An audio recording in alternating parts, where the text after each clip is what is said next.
Halo everyone, kembali kita akan bahas lanjutan mengenai perkandangan. Di video sebelumnya kita telah membahas mengapa dan bagaimana menentukan titik lokasi pada pembangunan kandang. Dan kali ini kita akan bahas mengenai rencana pembangunannya. Tentunya sebelum kita menjalankan aktivitas tersebut, segala sesuatunya harus benar-benar matang, termasuk rencana anggaran biaya pembangunan kandang, agar antara kemampuan budget dan rencana tidak berbeda, sehingga pengerjaan tidak akan berhenti karena over budget dan pelaksanaan lebih efisien sesuai rencana. Hal pertama dalam memulai aktivitas tersebut dengan memperhatikan ukuran kandang yang tersedia dan metode pemeliharaan ternak, apakah umbaran atau individu, sehingga dapat menentukan kapasitas maksimal ternak setelah total ukuran tanah dikurangi dengan luasan bangunan fasilitas pendukung, misalnya gudang pakan dan lain-lain. Kapasitas dapat dihitung dengan membagikan rata-rata luasan sapi dengan luas kandang. Rata-rata luasan sapi dengan metode umbaran berkisar 2,5 sampai dengan 3,2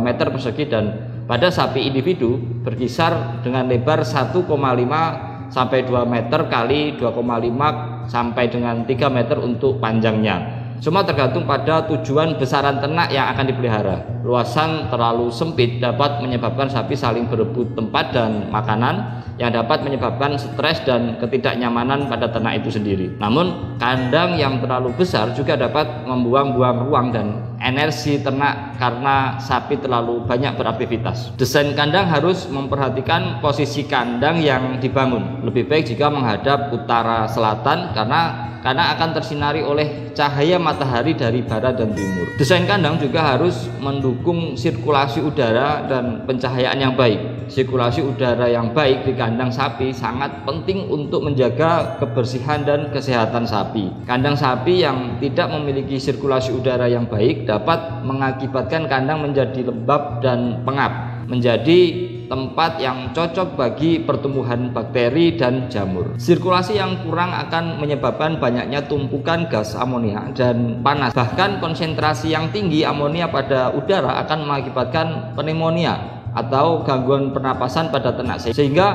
produktivitas sapi akan sangat terganggu.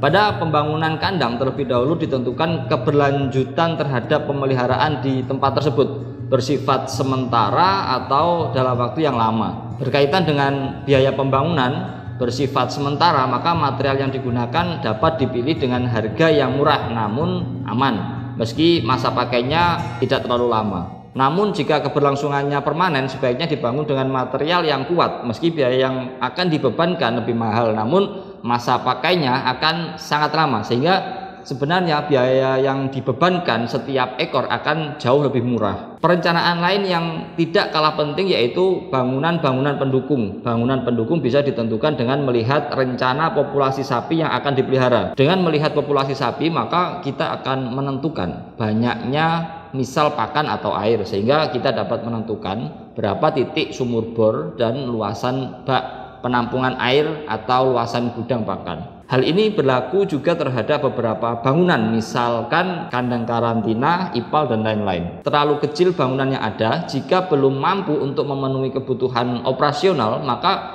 keberadaan manfaatnya bisa lebih kecil daripada biaya yang akan dikeluarkan dari pembangunan atau pemeliharaannya. Sebaliknya, jika bangunan terlalu besar, maka biaya pembebanan ke ternak akan jauh lebih besar pula, atau BEP akan sangat lama. Membuat kandang memang tidak sesederhana itu. Perlu perencanaan matang untuk membuat sebuah master plan, sehingga dengan master plan yang baik, pembangunan kandang selanjutnya akan lebih tertata dan tentunya alur kerja produksi akan lebih efektif, sehingga akan banyak biaya dan waktu yang akan terpangkas. Demikian bahasan singkat mengenai perkandangan. Ada kurangnya mohon maaf. Terima kasih. See you next time.